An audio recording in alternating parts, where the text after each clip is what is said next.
नमस्कार दोस्तों, हम आपको इस वीडियो में बताएंगे कि अभी जो बिहार में ज़ोर शोर से भूमि सर्वे चल रहा है, उस सर्वे में जो फॉर्म लगेगा उस फॉर्म को आप कैसे फुलफिल करेंगे।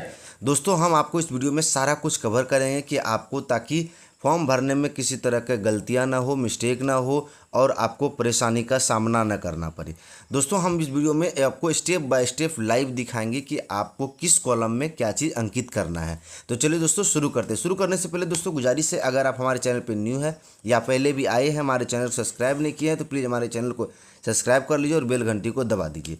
दोस्तों, आपके सामने जो डिस्प्ले पे जो फॉर्म दिख रहा है ये प्रपत्र 2 है, ठीक है। इस फॉर्म को आपको सभी को फिल करना है जो भी अपना भूमि को सर्वे कराएंगे। यहाँ पे आपको दिनांक आपको डाल देना है, जिस डेट में आप सर्वे के लिए इस फॉर्म को सबमिट कर रहे हैं वो डेट डाल देना है। उसके बाद देखिए यहाँ पे राजस्व ग्राम मौजा, ठीक है।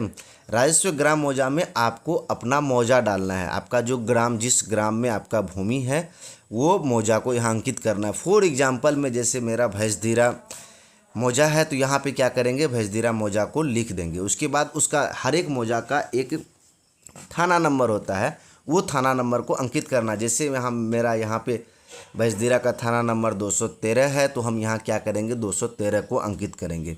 यहाँ पे हमारे नज़दीक में एक मौजा है लक्ष्मीपुर, जैसे वो लक्ष्मीपुर अगर मौजा का आप सर्वे कराएंगे तो यहाँ पे आप लक्ष्मीपुर इंटर करेंगे, उसका थाना नंबर 88 है। यहाँ पे हम क्या करेंगे, थाना नंबर 88 अंकित करेंगे। जो मौजा हम वहाँ अंकित करेंगे उस मौजा का थाना नंबर को यहाँ अंकित करेंगे। उसके बाद हल्का, ठीक है। हल्का जैसे मेरा यहाँ पे भैंसधीरा का हल्का लक्ष्मीपुर है तो हम क्या करेंगे, लक्ष्मीपुर यहाँ पे इंटर करेंगे। उसके बाद पुलिस थाना जैसे बराड़ी है तो यहाँ पे बराड़ी अंकित करेंगे। उसके बाद अंचल में बराड़ी है तो जो आपका प्रखंड है, अंचल जो भी है उस अंचल को यहाँ पे अंकित करना है, बराड़ी। उसके बाद जिला कटिहार, जो आपका डिस्ट्रिक्ट है, जो जिला है, यहाँ पे आप जिला को अंकित कर देंगे। उसके बाद ये मैं फॉर एग्जांपल के लिए बता रहा हूँ, ये नहीं कि जो मैं बोल रहा हूँ वही फॉर्म में फिल करना है। उसके बाद देखिए यहाँ पे आता है रैयत का नाम या सह हिस्सेदारों का नाम एवं अंश अगर कोई हो, सहित पिता, पति, माता का नाम तथा जाति का नाम। यहाँ पे आपको जिसके नाम से भूमि है, ज़मीन है, दस्तावेज है, आपको क्या करना है, उसका नाम यहाँ पे अंकित करना है, ठीक है। उसके बाद उनके पिता का नाम अंकित करना है। उसके बाद जो जात हैं, कास्ट है, उस कास्ट को आपको ये 1 नंबर कॉलम में अंकित करना है, ठीक है। अगर आप उसमें हिस्सेदार को दर्शाना चाहते हैं तो उसका नाम यहाँ पे अंकित करना है। उसके बाद उनका जो अस्थाई पता है कॉलम नंबर 2 में आपको वो अंकित करना है। उसके बाद उस भूमि का खाता नंबर अंकित करना है, उस भूमि का खेसरा नंबर अंकित करना है। उसके बाद यहाँ पे रकबा में मूल रकबा जितना है, ठीक है, वो मूल रकबा को यहाँ अंकित करना। जैसे अगर आपका 1 एकड़ 35 डिसमिल है तो 1.35 डिसमिल करके लिख देना है। उसके बाद जो भूमि यहाँ पे जो खाता खेसरा रकबा आप अंकित कर रहे हैं उस भूमि का चौहद्दी यहाँ पे कॉलम नंबर 6 में लिखना है कि पूरब साइड में कौन है आपके ज़मीन के बगल में, पश्चिम में कौन है आपकी भूमि के बगल में, उत्तर में कौन है आपका भूमि के बगल में, दक्षिण में कौन है आपका भूमि के बगल में।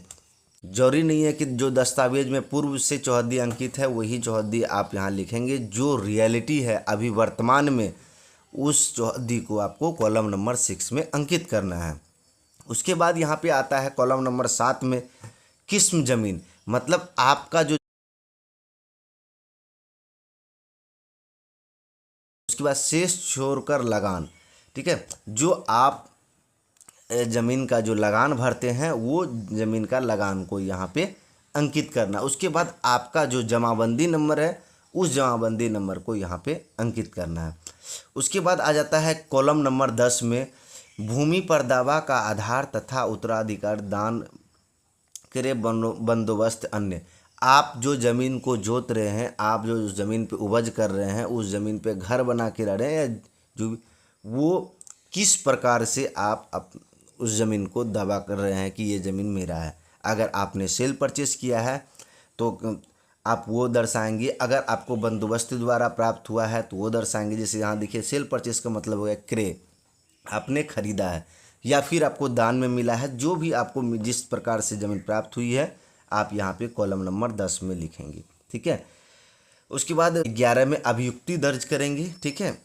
उसके बाद यहाँ आता है, देखिए, मैं या हम घोषणा करता हूँ या करती हूँ या करते हैं कि घोषणा पत्र में दी गई प्रविष्टि मेरी और हमारी जानकारी में सही है। मतलब आप घोषणा पत्र में जो भी बातें अंकित करते हैं, आप उसका घोषणा कर रहे हैं कि जो भी आप लिखे हैं ये बिल्कुल सत्य है।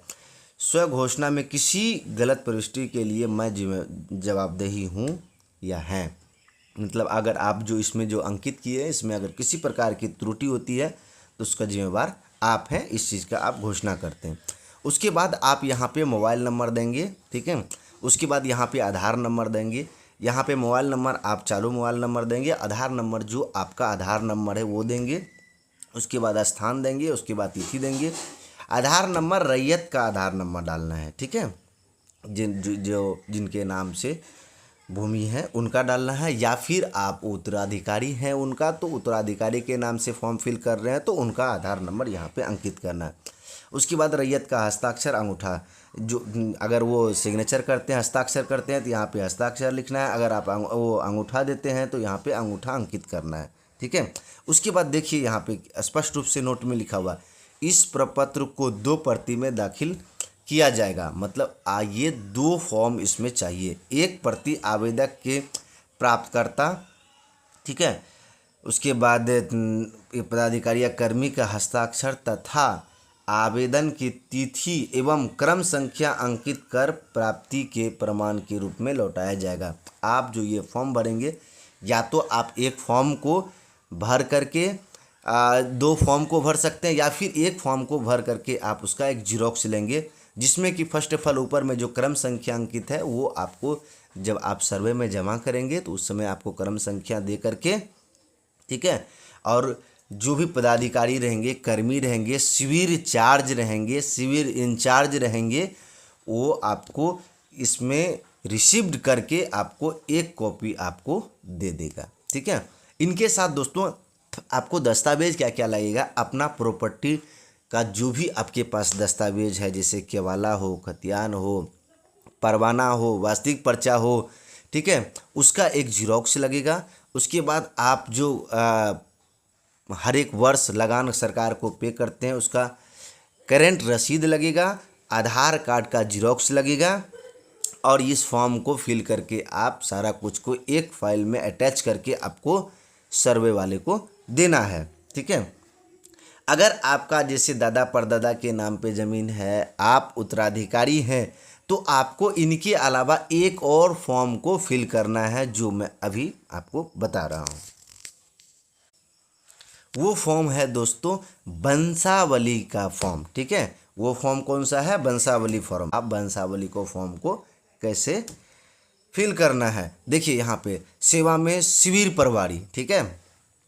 शिविर प्रभारी वहाँ पे अंचल, मतलब जिस अंचल में आप सर्वे करा रहे हैं वहाँ जो शिविर में जो जमा कर रहे हैं वो अंचल का नाम अंकित करना है। जैसे बराड़ी हो गया, फॉर एग्जाम्पल बराड़ी लिखेंगे।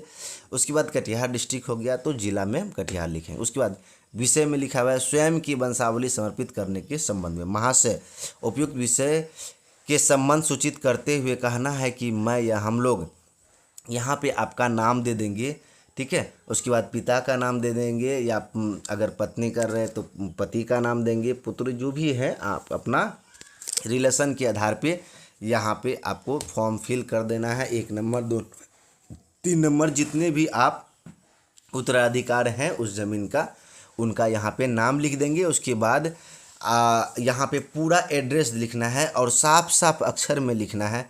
उसके बाद यहाँ पे जाति लिखना है। उसके बाद देखिए लिखा हुआ मैं भूमि जिसका विवरण आवेदक के साथ संलग्न प्रपत्र 2 में अंकित है। जो आपको अभी इस फॉर्म से पहले जो प्रपत्र 2 फॉर्म को भर करके आपको बताया, वो फॉर्म को आप जो फॉर्म फिल किए हैं उसमें जो ब्यौरा दिए हैं उसी के आधार पे आप यहाँ पे उत्तराधिकारी को दर्शाएंगे। वंशावली में वही चीज़ को दर्शाना है, ठीक है।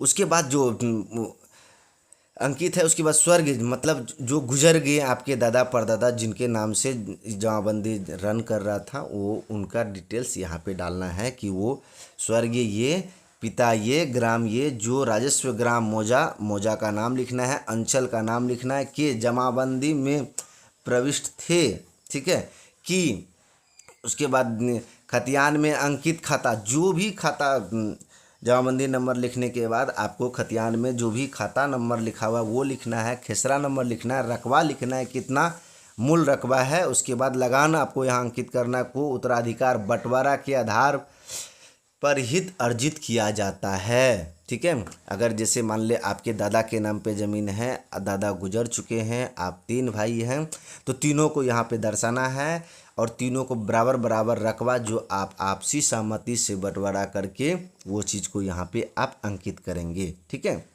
उसके बाद हम लोग ने वंशावली वंश वृक्ष से उत्तराधिकारी के आधार पर हित अर्जित किया हूँ। उक्त उल्लेखित भूमि पर आलोक का शांतिपूर्ण दखल कब्जा है तथा भूमि स्वस्वाद में मुक्त है। मतलब आप आपसी सहमति से सभी भाइयों के बीच में बंटवारा कर लिए हैं। अब उस जितना आप भूमि को बंटवारा किए हैं उतना भूमि पर वो सभी को अपने अपने भूमि पे दखलकार हैं और किसी भी प्रकार का उस भूमि में विवाद नहीं है। ठीक है, उसके बाद अतः अनुरोध है कि प्रपत्र में अंकित वंशावली के आधार पर तथा प्रसगत भूमि में उत्तराधिकार के आधार पर मेरे या हम लोग के नाम पर सर्वेक्षण प्रक्रिया से तैयार होने वाले अधिकार अभिलेख में खाता खोलकर संबंधित खेसरों की प्रविष्टि करने की कृपा की जाए। ये साथ साथ वंशावली के साथ साथ आप उनको एक आवेदन स्वरूप हर एक कुछ घोषणा कर दिए हैं। ठीक है, उसके बाद आप एक वंशावली बनाएंगे जो कि अभी आप लोग सभी को जानते हैं पंचायत सचिव द्वारा वंशावली निर्गत होता है। ठीक है, वो वंशावली का फॉर्मेट अगर आपको चाहिए तो आप मुझे कमेंट बॉक्स में कमेंट करके पूछ सकते हैं, मैं आपको वहाँ पे प्रोवाइड कर दूँगा। ठीक है, या आप मेरा वीडियो के डिस्क्रिप्शन में भी जा करके वहाँ से PDF डाउनलोड करके ले सकते हैं। ठीक है, ये वो आपको इसमें साथ में अटैच करना है उस वंशावली को। उसके बाद यहाँ पे जो आवेदन करता है उनका सिग्नेचर होगा। ठीक है, उसके बाद या अगर वो अंगूठा निशान करते हैं तो अंगूठा निशान यहाँ पे लगाना। उसके बाद वंशावली के आधार पर प्रत्येक उत्तराधिकारी का दखल निम्न प्रकार है। यहाँ पे जो वंशावली में वंशज दिखाएं कि अगर आप 3 भाई हैं या 3 हिस्सेदार हैं, 2 बहनें हिस्सेदार हैं, तो उन सभी का यहाँ पे नाम, उसका पिता का नाम, अस्थाई पता, खाता, खेसरा, रकबा और उसका चौहद्दी, उसके बाद जमाबंदी नंबर, अभियुक्त। ठीक है, ये सारा कुछ को यहाँ पे अंकित करना है।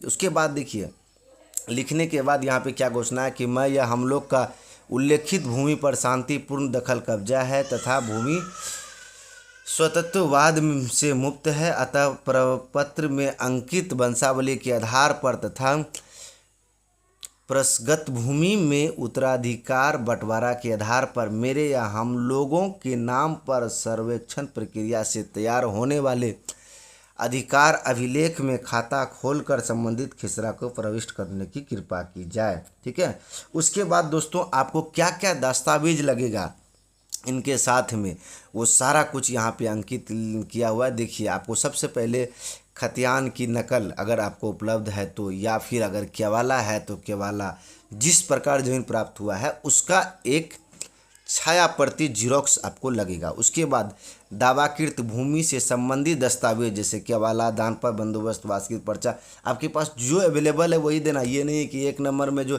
खतियान लिखा हुआ वही अगर आपके पास अवेलेबल है तो देना है, नहीं है तो कोई दिक्कत नहीं है।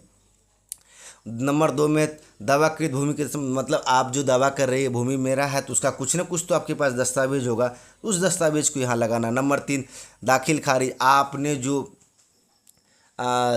मोटेशन कराया है उस मोटेशन का छाया प्रति अगर आपके पास नहीं है तो मूल जमाबंदी का नकल भी आप वहाँ पे दे सकते हैं। उसके बाद जमाबंदी का विवरण, शुद्धि पत्र हो, लगान रसीद, मालगुजारी रसीद।